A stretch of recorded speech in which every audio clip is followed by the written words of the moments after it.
सीधे राम टेढ़े कृष्ण। सीधे राम टेढ़े कृष्ण। एक बार की बात है, वृंदावन का एक भक्त अयोध्या की गलियों में राधे कृष्ण जप रहा था। अयोध्या का एक भक्त वहां से गुजरा तो राधे राधे कृष्ण कृष्ण सुनकर उस भक्त ने बोला, अरे जपना ही है तो सीताराम जपो, क्या उस टेढ़े का नाम क्यों जपते हो?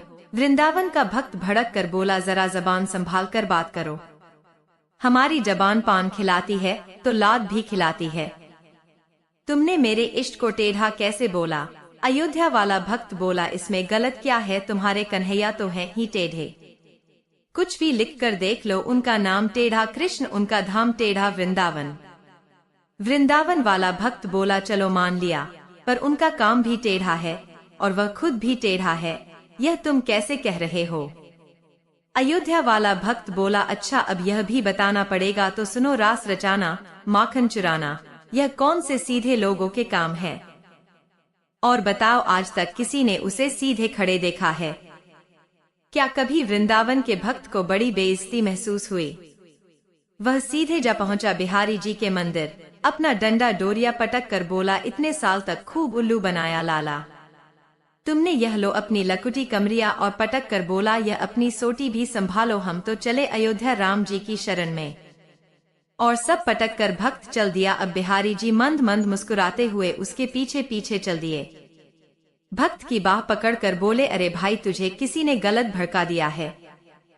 पर भक्त नहीं माना तो बोले, अच्छा जाना है तो तेरी मर्जी, पर यह तो बता, राम जी सीधे और मैं कैसे टेढ़ा? यह कहते हुए बिहारी जी कुएं की तरफ नहाने चल दिए। वृंदावन वाला भक्त गुस्से में अयोध्या वाले भक्त से हुई जय जय और बेइज्जती की सारी भड़ास निकाल दी। बिहारी जी मुस्कुराते रहे और चुपके से अपनी बाल्टी कुएं में गिरा दी। फिर भक्त से बोले, अच्छा चले जाना, पर जरा मदद तो कर जा तनिक, एक सरिया ला दे तो मैं अपनी बाल्टी निकाल लूं। भक्त सरिया ला देता है और श्री कृष्ण सरिये से बाल्टी निकालने की कोशिश करने लगते हैं। भक्त बोला, इतनी अक्ल नहीं है क्या? इस सीधे सरिये से भला बाल्टी कैसे निकलेगी? सरिये को तनिक टेढ़ा करो, फिर देख कैसे एक बार में बाल्टी निकल आएगी।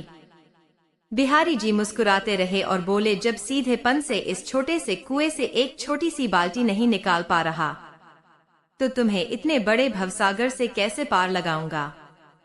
अरे आज का इंसान तो इतने गहरे पापों के भवसागर में डूब चुका है कि इससे निकाल पाना मेरे जैसे टेढ़े के ही बस की बात है।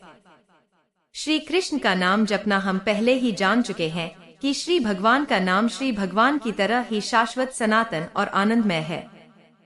इस दृष्टि से उनके सभी नाम समान है। फिर भी यदि हम पवित्र नाम की महिमा का विश्लेषण करें तो हम श्री कृष्ण नाम की महिमा को समझ सकते हैं।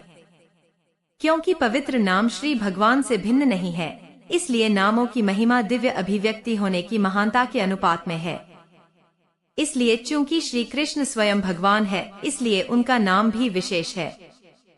स्वाभाविक रूप से श्री विष्णु का नाम जपना देवताओं के नाम लेने से भी अधिक महिमावान है, जबकि भगवान रामचंद्र का एक नाम श्री विष्णु के 1000 के बराबर है।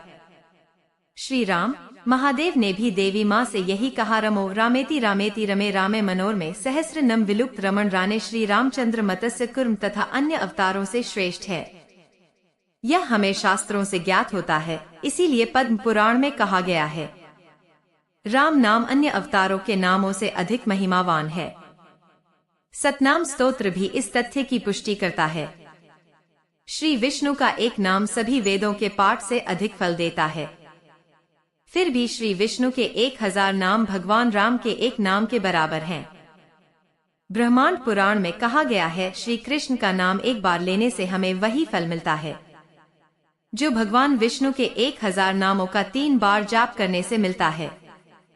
इससे पता चलता है कि यदि हम श्री कृष्ण का नाम एक बार जपें, तो यह भगवान राम का नाम 3 बार जपने के बराबर है।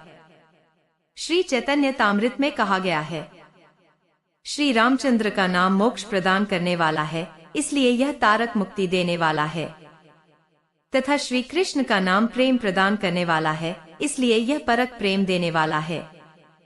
इस प्रकार शास्त्रों और गुरुओं से हमें पता चलता है कि श्री कृष्ण का नाम सभी दिव्य नामों में सबसे महिमावान है। श्री कृष्ण ने स्वयं कहा है, नम नम मुख्यम नाम कृष्ण में परंतप अर्थ प्रिय। अर्जुन कृष्ण मेरे सभी नामों में सबसे बड़ा है।